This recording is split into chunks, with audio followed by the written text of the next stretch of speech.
बात राजनीति की हो तो हम हर दिन आपके सामने लेकर आते हैं राजनीति का हर रंग। और राजनीति के मंच पर महिलाओं की तस्वीर भी एक कड़वी सच्चाई है जो हर दिन हमें सोचने पर मजबूर करती है कि मंच से महिलाओं के लिए दिए जाने वाले नारों और मंच पर दिख रही सच्चाई दोनों में कितना बड़ा फर्क है। देखिए, समर शेष है क्यों।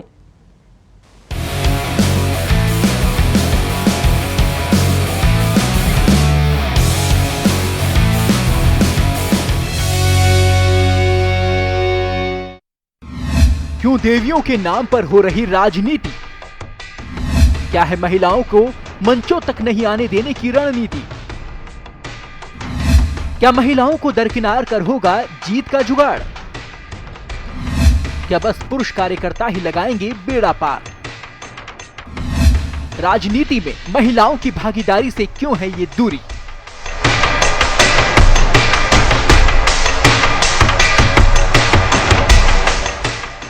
लोकसभा चुनावों के लिए राजनीतिक दलों की रैलियों और दौरों की शुरुआत हो चुकी है।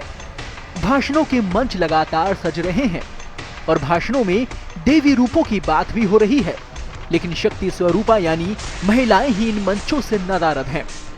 मंगलवार को अमित शाह बंगाल के मालदा पहुंचे। यहां मंच पर उनके साथ बंगाल भाजपा के नेता मौजूद रहे। बारी बारी से उन्होंने सभी नेताओं के नाम लिए और धन्यवाद दिया, मगर उनकी इस लिस्ट में एक भी महिला नेता का नाम नहीं था। वहीं भाषण में उन्होंने बंगाल के लोगों को मां दुर्गा और सरस्वती पूजा को लेकर तृणमूल कांग्रेस पर निशाना साधा, लेकिन इन्हीं देवियों का स्वरूप महिला नेता उनके मंच पर दिखाई नहीं दी।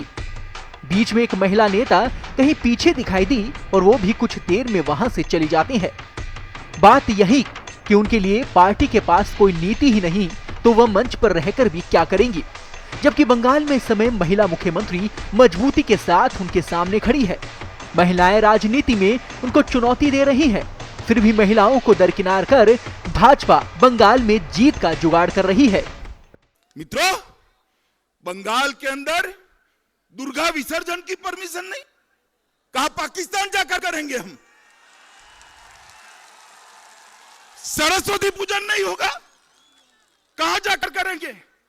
अरे मां सरस्वती हमें जीवन जीने का संस्कार देती है, वाणी देती है, विद्या देती है, हमें संस्कार देती है।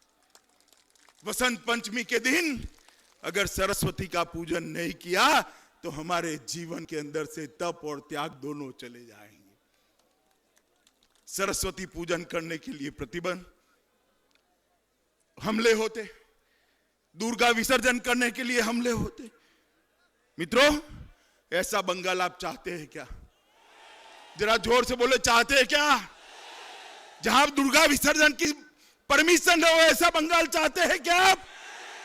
मित्रों, इस तरह का बंगाल नहीं चल सकता। ये विवेकानंद का बंगाल है, रामकृष्ण परमहंस का बंगाल है। मंगलवार को दूसरा बड़ा मंच दिखाई दिया वाराणसी में, जहां प्रधानमंत्री नरेंद्र मोदी ने प्रवासी भारतीय दिवस का औपचारिक उद्घाटन किया। यहां प्रधानमंत्री ने कहा कि उन्होंने अपनी योजनाओं से देश की सोच को बदल दिया है, जबकि महिलाओं को भागीदारी देने की उनकी सोच मंच पर साफ दिखाई दी। यहां विदेश मंत्री सुषमा स्वराज जरूर थी, लेकिन उनके सिवा किसी दूसरी महिला ने मंच साझा नहीं किया, जबकि मंच पर यूपी के मुख्यमंत्री सहित केंद्र के कई मंत्री भी मौजूद रहे। देवियों के नाम पर राजनीति हो सकती है और होती रही है, बस देवी स्वरूपा को राजनीति में बराबरी का दर्जा देना भुला दिया जाता है। राजनीति में भागीदारी को लेकर महिलाएं लगातार मांग कर रही हैं। लोकसभा में उन्हें आरक्षण दिए जाने का बिल अटका रहता है। ऐसे में देवी विसर्जन पर राजनीति करना इन राजनीतिक दलों की दोहरी मानसिकता दर्शाता है। ब्यूरो रिपोर्ट, पत्रिका टीवी।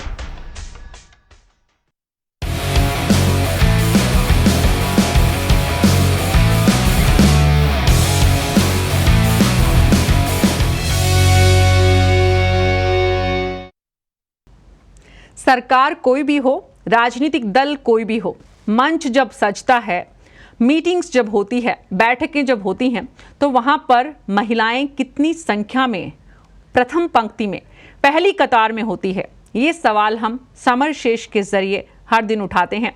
और उसका मकसद ये है कि आप ये जानें कि अगर नीति निर्माण में महिलाओं की भागीदारी नहीं बढ़ेगी तो महिलाओं के मुद्दे भी नहीं सुलझेंगे और हर दिन अपराध की खबरें हमें देखने को मिलेगी, जो हम देखना नहीं चाहते हैं।